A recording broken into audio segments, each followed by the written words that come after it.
Now today we will discuss the mechanism of action of depolarizing blocker inside of the skeletal muscle relaxants.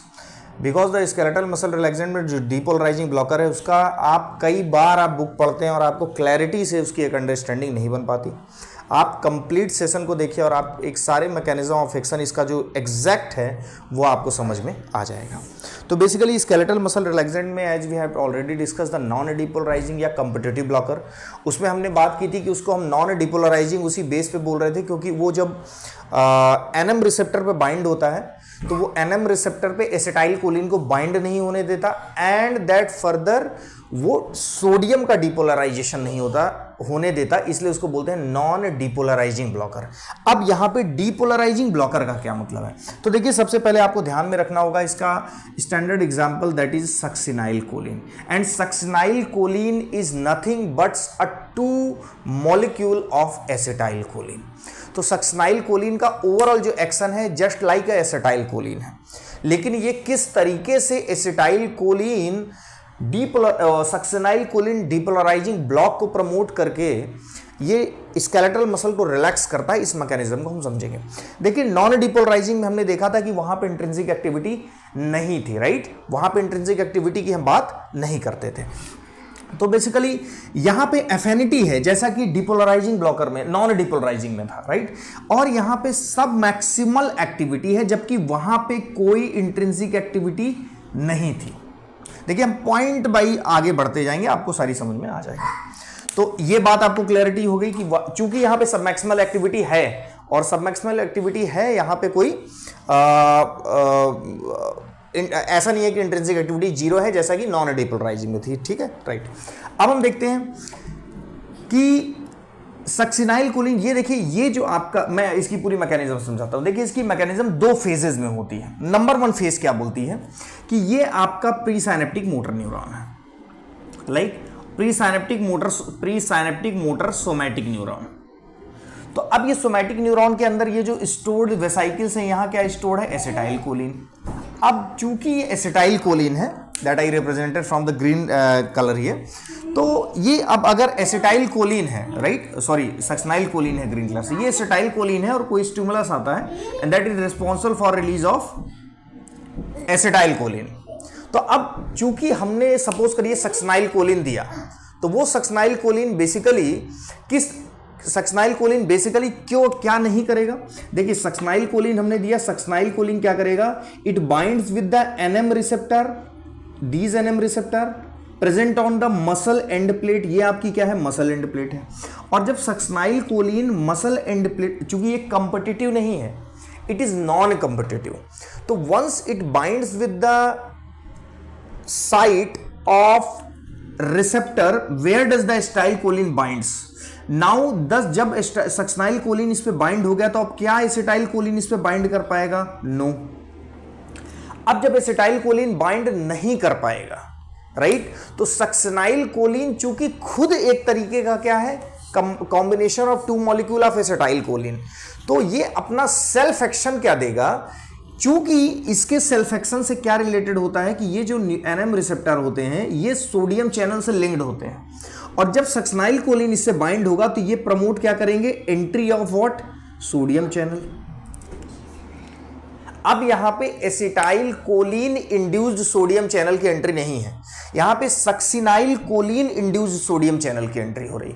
और इस point को stretch करने का मतलब यह है कि आपको यह समझना होगा चूंकि succinyl choline two molecule of acetyl choline है एंड इसमें एक कैरेक्टरिस्टिक है जो यहां पे इस फेज वन में इसके मैकेनिज्म को हाईलाइट करती है, वो ये कि जो सक्सिनाइल कोलिन की हाइड्रोलाइसिस है, जो एसिटाइल कोलिन एस्टरेज है, चूंकि ये two molecule of succinyl choline है, तो एसिटाइल कोलिन एस्टरेज एंजाइम जो यहां पे प्रेजेंट होगा वो इसको हाइड्रोलाइज कर सकता है, लेकिन ये इस तरीके से होता है इसका स्ट्रक्चर कि ये एसिटाइल कोलिन की जितनी स्पीड से ये एसिटाइल कोलिन हाइड्रोलाइसिस कर देगा, सक्सनाइल कोलिन की हाइड्रोलाइसिस नहीं कर पाएगा। इससे फायदा क्या हुआ? इससे फायदा ये हुआ कि इस न्यूरोमस्कुलर जंक्शन पे अगर सक्सनाइल कोलिन इस रिसेप्टर से बाइंड हुआ है तो चूंकि एसिटाइल कोलिन एस्टरेज इसको हाइड्रोलाइज नहीं कर पाएगा, चूंकि इसका structure similar to acetyl choline है, तो ये सक्सनाइल कोलिन जब जल्दी हाइड्रोलाइज नहीं होगा, इट मींस ये ज्यादा देर तक एनएम रिसेप्टर से बाइंड होगा, और ज्यादा देर तक जब एनएम रिसेप्टर से बाइंड होगा, it means persistent, there will be continuous persistent depolarization, and that is the main point of phase 1. In the phase 1 of action of succinyl choline, there will be continuous persistent, or you can say the persistent depolarization, and this continuous, or you can say the persistent depolarization resulting in continuous contraction, and this continuous contraction is called twitching, right? So यहां पे क्या दिखा रखा है? As the succinyl choline will binds to the receptor, there will be more and more entry of sodium ion, or you can say there will be high, जो duration of opening है वो prolong हो गई, तो more and more sodium will come, and this is called persistent depolarization को promote करेगा। अब देखिए यहां पे ये आपकी फेज 1 है। अब क्या हुआ कि इस फेज 1 में अब जो सपोज करिए दूसरी इंपल्स आ रही है, कोई दूसरी इंपल्स आ रही है, वो इसको क्या रिसेप्टर को स्टिमुलेट कर पाएगी? नहीं कर पाएगी। जवाब क्यों? क्योंकि ऑलरेडी इस पे क्या बाइंड है? Succinyl Colin, number 1। अब जब चूंकि ये परसिस्टेंट डिपोलराइजेशन को प्रमोट कर रहा है, तो परसिस्टेंट डिपोलराइजेशन को करने के बाद अब जब इसकी हाइड्रोलाइसिस कुछ देर के बाद होगी, क्योंकि इसकी हाइड्रोलाइसिस तो होती है लेकिन देर से होती है, तो जब इसकी हाइड्रोलाइसिस होगी, ये चीज यहां से हटेगी, उस समय तक जब तक ये नहीं हटी तो एसिटाइल कोलिन यहां से रिलीज होने के बाद इस रिसेप्टर से बाइंड नहीं होगा। इट मींस वो वाली फेज रहेगी परसिस्टेंट डिपोलराइजेशन, उसको हम बोलेंगे फेज 1। इस फेज में क्या हो रहा है? Intrinsic activity does not proceed because succinylcholine has already binds with the NM receptor. अब plenty of sodium inside of the muscle will pharmacological जो रिस्पॉन्स देंगे twitching and fasciculation, and twitching and fasciculation means continuous contraction. तो ये एक phase 1 की mechanism है। अभी तक हमने पढ़ा कि सक्सनाइल कोलिन अपने रिसेप्टर से बाइंड है, चूंकि उसकी हाइड्रोलाइसिस एसिटाइल कोलिन एस्टरेज जल्दी नहीं कर पाएगा, इसका सक्सनाइल कोलिन का डिजाइन नेचर इस तरीके का है, तो कंटिन्यूअस डिपोलराइजेशन चल रहा। अब जबकि इसकी हाइड्रोलाइसिस स्टार्ट हो गई, तो चूंकि इसकी हाइड्रोलाइसिस बहुत स्लो होती है, तो इसकी हाइड्रोलाइसिस स्लो होने की वजह से क्या होगा? जब इसकी हाइड्रोलाइसिस, देखिए कुछ एक तो ये वाले पार्ट से आप इससे समझ गए कि किस तरीके से इसका एक्शन आ रहा है। अब यहां से हम कुछ बुक्स में ये डायग्राम रहता है, तो इस डायग्राम में ये जो फेज 1 का पॉइंट है कि देखिए ऊपर माइनस चार्ज दिखा रखा है, जैसे सक्सनाइल कोलिन अपने इस साइड से बाइंड हुई, इसको दूसरे कलर से कर देते हैं, सक्सनाइल कोलिन से बाइंड हुई, तो सक्सनाइल कोलिन से बाइंड होने के बाद ये सक्सनाइल कोलिन जैसे अपने साइड से बाइंड हुआ, तो ये सोडियम आयन की एंट्री हुई। अब जब सोडियम आयन सेल के अंदर आएगा तो there will be more and more positive charge inside of the cell, so this is phase 1। ये क्लियर होगा। अब फेज 2 में देखिए क्या रहा? फेज 2 में कंडीशन ये हो रही है, अब जबकि सोडियम आयन की एंट्री सेल के अंदर ज्यादा हो गई है, तो there will be start acting of sodium potassium ATPase pump.